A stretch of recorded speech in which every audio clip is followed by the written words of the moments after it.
ಅಕ್ಷರ ಅದೆಲ್ಲ ಈಗ ಬೇಕಾ? ಸುಮ್ಮನಿರು. ಮಾತಾಡ್ಲಿ ಬಿಡಿ, ಬಿಸಿ ರಕ್ತ. ದೊಡ್ಡವರಾಗಿ ನಾವೇ ತಾಳ್ಮೆ ತಗೊಂಡ್ರಾಯ್ತು.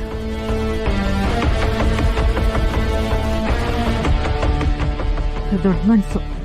ಇವರು ಎಂಥ ದೊಡ್ಡ ಮನಸ್ಸು ಅಂತ ನಾನು ನೋಡಿದ್ದೀನಿ. ಒಳಗೊಂದು ಹೊರಗೊಂದು. ಸಂದಾಕಿರವ, ನಾನಿನ್ ಬರ್ತೀನಿ. ನಿಮ್ಮ ಆಶೀರ್ವಾದ ಇದ್ರೆ ಖಂಡಿತವಾಗ್ಲೂ ನಾನು ಚೆನ್ನಾಗೇ ಇರ್ತೀನಿ. ಆಶೀರ್ವಾದ ಅಂತಿದ್ದಂಗೆ ನೆನಪಾಯ್ತು. ಮಂಜುಳಾ, ಆತೇವಾ? ಟೀಚರ್ ಅವಂಗೆ ಅಂತ ಒಂದು ಸೀರೆ ತಂದಿದ್ವಲ್ಲ, ಕಾರ್ನಾಗೈತೆ, ತಗೊಂಡ್ ಬಾವ. ಸರಿ ಆತೇವಾ? ಅದೆಲ್ಲ ಯಾಕೆ, ಏನು ಬೇಡ.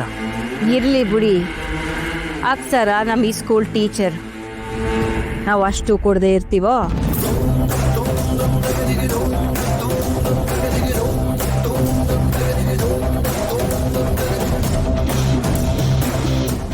ತಗೋ, ಹೊಸ್ದಾಗಿ ಮದುವೆ ಆಯ್ತಾ ಇದೆ, ಇದು ನನ್ನ ಕಡೆಯಿಂದ ನಿನಗೆ ಉಡುಗೊರೆ. ನನಗೆ ಬೇಡ.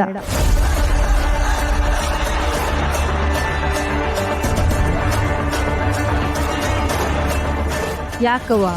ನನಗೆ ಯಾರ ಹತ್ರನೂ ಏನೂ ಇಸ್ಕೊಂಡು ಅಭ್ಯಾಸ ಇಲ್ಲ. ಇದು ಮುತ್ತೈದೆ ಕೊಡ್ತಾ ಇರೋ ಬಾಗಿನ, ಬ್ಯಾಡ ಅನ್ಬಾರ್ದು. ತಗೋ ಅಕ್ಷರ, ಅವ್ರು ಹೇಳ್ತಿರೋದು ಸರಿನೇ. ಹಾಗೆ ತಗೋತಾ ಇದೆಯಲ್ಲಮ್ಮ, ಕಾಲಿಗೆ ಬಿದ್ದು ನಮಸ್ಕಾರ ಮಾಡ್ಬೇಕಲ್ವಾ? ಬ್ಯಾಡ ಬಿಡಿ, ಟೀಚರ್ ಅವನ್ಗೆ ಕಾಲಿಗೆ ಬೀಳೋದೆಲ್ಲ ಇಷ್ಟ ಆಗಕ್ಕಿಲ್ಲ.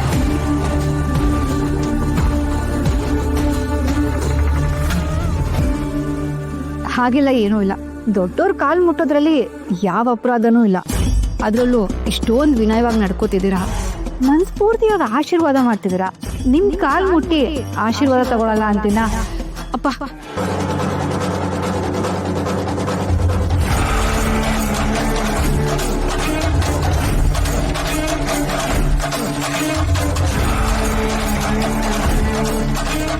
ನಿನ್ನ ಕೈಲಿ ನನ್ನ ಕಾಲು ಒತ್ತಿಸ್ಕೊಳ್ಳಿಲ್ಲ ಅಂದರೆ ನನ್ನ ಹೆಸರು ಭುವನೇಶ್ವರಿನೇ ಅಲ್ಲ. ನಿಮ್ಮತ್ತೆ ಮಾವ ನನ್ನ ಗುಲಾಮ್ರು, ನಿನ್ನನ್ನು ನನ್ನ ಗುಲಾಮ್ಲನ್ನಾಗಿ ಮಾಡ್ತಾರೆ.